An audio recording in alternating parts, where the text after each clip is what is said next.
Indonesia senantiasa diintai bencana alam.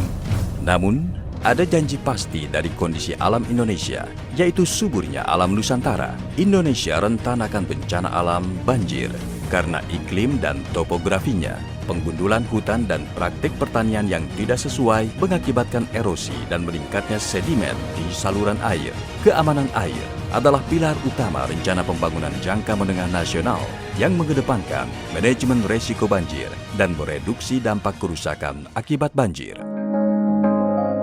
Indonesia mengadopsi pendekatan pengelolaan sumber daya air terpadu, Integrated Water Resources Management atau IWRM.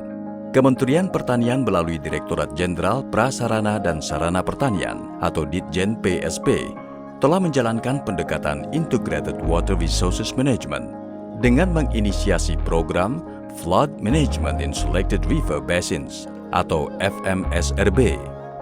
Ditjen PSP telah menjalankan program FMSRB yang mengambil lokasi di Provinsi Banten di 3 kabupaten yaitu Serang, Pandeglang, dan Lebak. Jadi setelah saya ke lapangan gitu ya, FMSRB ini memang tidak kalah pentingnya untuk dilakukan sebagai penumbuhan ekonomi masyarakat tani di pedesaan. Sasaran kita ada 2. Yang pertama, bagaimana kita menormalisasi lahan-lahan kritis yang ada di bantaran sungai atau di daerah aliran sungai. Kemudian yang kedua, bagaimana kita memotivasi petani agar lahan-lahan kritis tersebut bisa diolah secara baik.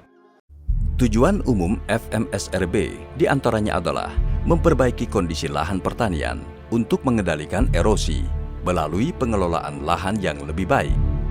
Daerah aliran sungai atau DAS yang dikerjakan yaitu Cidanu, Ciujung, dan Cidurian atau 3C. Tujuan lain dari FMSRB adalah mengurangi limpasan melalui konservasi tanah dan air.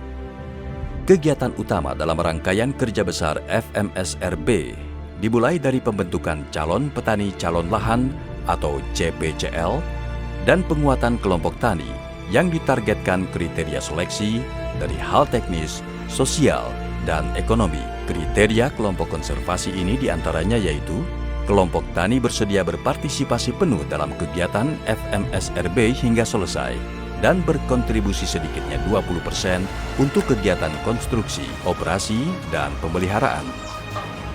Penyuluhan dan pelatihan pada kelompok tani menjadi elemen penting dalam rangkaian kegiatan FMSRB ini.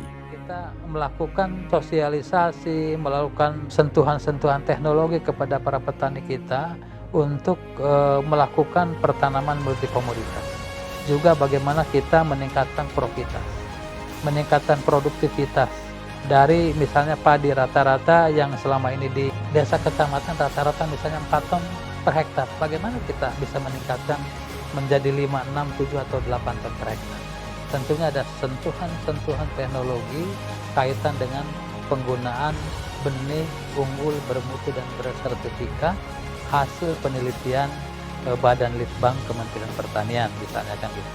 Dengan adanya program FMSRB mudah-mudahan bisa lebih maju lagi harapan kami ke depan dan mudah-mudahan bisa mengembangkan lagi mungkin seperti itu untuk kami sebagai petani gitu.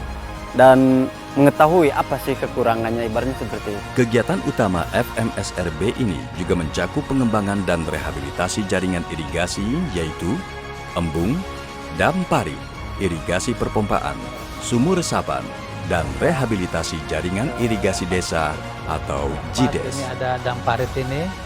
Dam parit ini gunanya ya seperti yang saya sampaikan tadi untuk mengairi sawah-sawah yang ada di sekitarnya sehingga yang biasa tanam sekali diupayakan dengan adanya dam parit ini tempat penampungan air yang bisa diatur keluar masuknya bisa 2 kali atau 3 kali tanam sehingga penghasilan petani yang semula hanya sekali bisa 2 kali atau 3 kali. Harapan besar dari program FMSRB adalah meningkatkan pendapatan petani dalam pengelolaan daerah aliran sungai melalui wanatani atau agroforestry dan penanaman serta pemeliharaan tanaman sebagai bagian dari tindakan konservasi lahan kritis.